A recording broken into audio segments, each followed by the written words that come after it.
AITA for refusing to help my brother after his ex scammed him out of half his house. I, 37F, have an older brother, George, 45M, and while I love him, he's not the sharpest tool in the shed. He can be lazy, and sometimes he knows how to use that to his advantage. It's like he's mastered the art of weaponized incompetence, basically acting clueless on purpose to get other people to do things for him. A good example of this is during family gatherings. Every holiday, George would act like he didn't know where our mom kept the paper plates, even though he'd lived in that house for 20 years. This wasn't just some innocent forgetfulness. No, it was so he could make her get up from the couch, post-bunion surgery, to do it for him. And trust me, I'm the one who ends up doing all the cooking and cleaning while George just lounges around. But somehow, I'm the bad one when I don't feel guilty enough to help more. It's frustrating, to say the least. So, let me tell you about the real issue. A few years ago, George came into a bit of money, specifically a windfall from our grandfather's estate. He used it as a down payment on a nice 5-bedroom house. This house has appreciated in value since, probably worth double what it was when he bought it. During this time, he met Melinda, 50F. She seemed like a great match, smart, responsible, hardworking, and organized. She even had her own career and was upfront about not being able to have more kids after some health complications from giving birth to her daughter.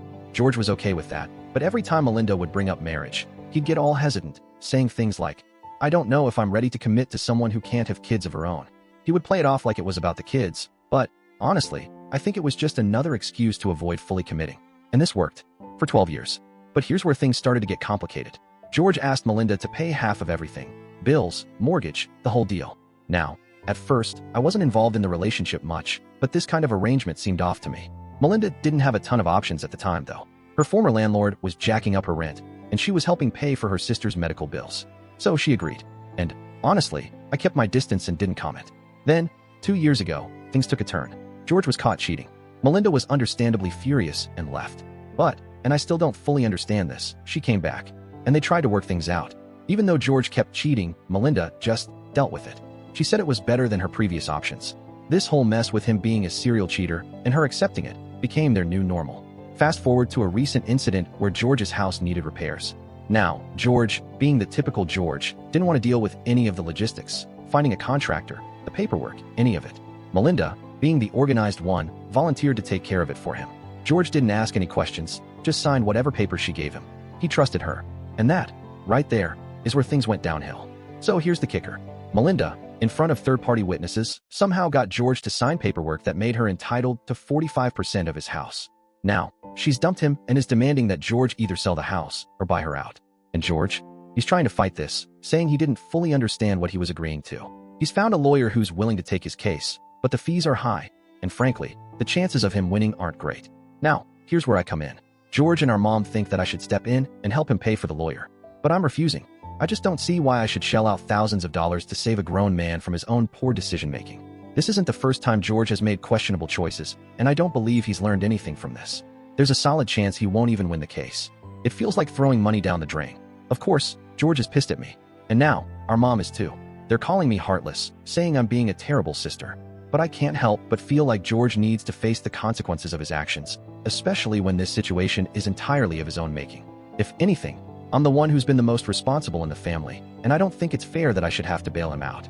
So, my family's not happy with me at all. They're calling me cold and unfeeling. Our mom even brought up the fact that George helped me out when I was going through a tough time. But honestly, he did the bare minimum, and I've been on my own for years. I know it's hard for George, but I just feel like he needs to face the music. He's not a helpless child. He's a grown man who should have read the fine print before signing anything. Some of my friends have even chimed in, saying that it's not my responsibility to fix his mess, but I still feel guilty. I'm not heartless, but I don't think I should throw my money into a situation where there's little chance of success. I've been down this road with George before, and it never ends well. So, AITA for refusing to help my brother?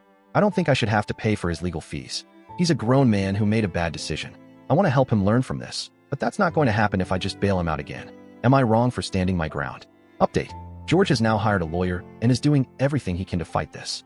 He's convinced that Melinda tricked him into signing something without fully understanding it, and he's taking the case to court. Honestly, I'm skeptical, but I've decided to just stay out of it for now. I don't want to be dragged into his drama anymore, and I'm honestly hoping he learns his lesson. In the meantime, our mom still hasn't forgiven me. She thinks I'm being cruel, but at this point, I'm okay with it. Sometimes, you just have to let people figure things out for themselves, even if it's tough. So, that's where we are now. And I'm still not helping him financially. I'm standing by my decision.